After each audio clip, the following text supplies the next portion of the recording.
Magandang gabi, Philippine Air Force. Narito ang magiging lagay at taya ng panahon ngayong Biyernes, ika-10 ng Hulyo, 2026.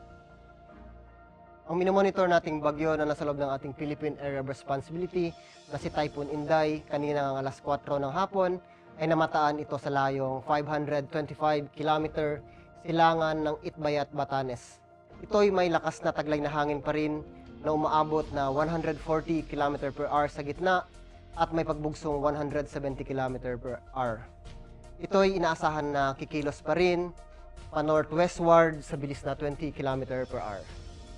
Samantala, southwest monsoon naman or hangin habagat ang nakakaapekto dito sa Central at Southern Luzon, Visayas, ganoon na rin sa may Mindanao.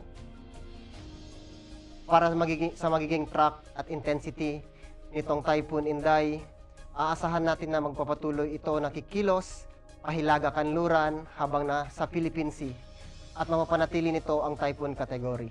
Aasahan naman natin na ito'y lalabas ng ating Philippine Area of Responsibility bukas ng umaga o hapon. Inaasahan din natin na maglalandfall ito dito sa may bandang eastern coast ng mainland China at hihina ito sa kategoryang Severe Tropical Storm.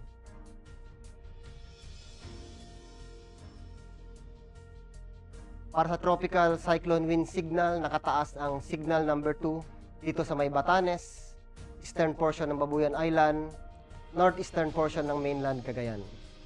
Para sa Signal number 1 naman, ang nalalabing bahagi ng Babuyan Island, nalalabing bahagi ng mainland Cagayan, Apayao, northern portion ng Abra, Kalinga, eastern portion ng Mountain Province, eastern portion ng Ifugao, at Ilocos Norte.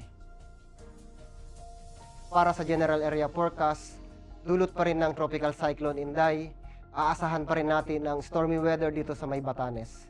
Samantala, rains with gusty winds wind naman ang maasahan dito sa Cordillera Administrative Region, Ilocos Norte, Cagayan at Isabela. Dulot ng southwest monsoon, aasahan natin ang mga occasional rains, particular dito sa Metro Manila, Mimaropa, Western Visayas, Negros Island Region, Zambales, Bataan, Cavite at Batangas. Samantala, ang nalabing bahagi ng Luzon, ganoon rin ang Visayas, aasahan pa rin natin ang maulap na kalangitan na may kalat-kalat na pag-ulan, pagkulog at pagkidlat. Para na naman dito sa Mindanao, dulot ng southwest monsoon, aasahan pa rin natin ang maulap na kalangitan na may kalat-kalat na pag-ulan, pagkulog at pagkidlat, particular dito sa Zamboanga Peninsula at Bar MM. Samantala, ang nalabing bahagi ng Mindanao, aasahan natin ang bahagyang maulap hanggang sa maulap na kalangitan na may mga posibilidad na pulo-pulong pag-ulan, pagkulog at pagkidlat. Para sa magiging forecast na 3 araw, particular dito sa Metro Manila, Cavite at Lipa, aasahan pa rin natin ang occasional rains sa susunod na linggo hanggang Lunes. Pagdating naman ng Martes, aasahan natin ang maulap na kalangitan na may kalat-kalat na pag-ulan, pagkulog at pagkidlat. Para naman dito sa Angeles, aasahan natin sa linggo ang monsoon rain. Samantala, dito sa Lunes naman at Martes, aasahan natin ang mga occasional rains. Pagdating naman dito sa Puerto Princesa, ngayong linggo, aasahan natin ang mga occasional rains. Pagdating ng Lunes hanggang Martes, aasahan natin ang maulap na kalangitan na may kalat-kalat na pag-ulan, pagkulog at pagkidlat. Ganon din sa Kalayaan Island. Para naman sa Mactan, sa linggo, aasahan pa rin natin ang maulap na kalangitan na may kalat-kalat na pag-ulan, pagkulog at pagkidlat. Sa susunod na Lunes at Martes, aasahan natin ang bahagyang maulap na kalangitan na may pulo-pulong pag-ulan, pagkulog at pagkidlat.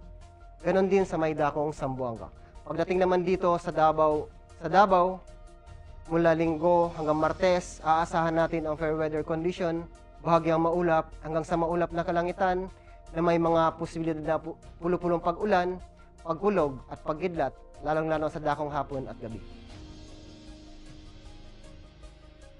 Ang araw ay lumubog kaninang 6:30 p.m. at sisikat bukas ng 5:34 a.m.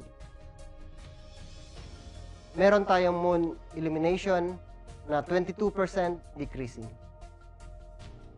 Para manatiling updated sa lagay at taya ng panahon, ugaliin i-follow ang aming social media account na Air Force Weather Center. Yan lamang po ang ulat panahon ngayong hapon.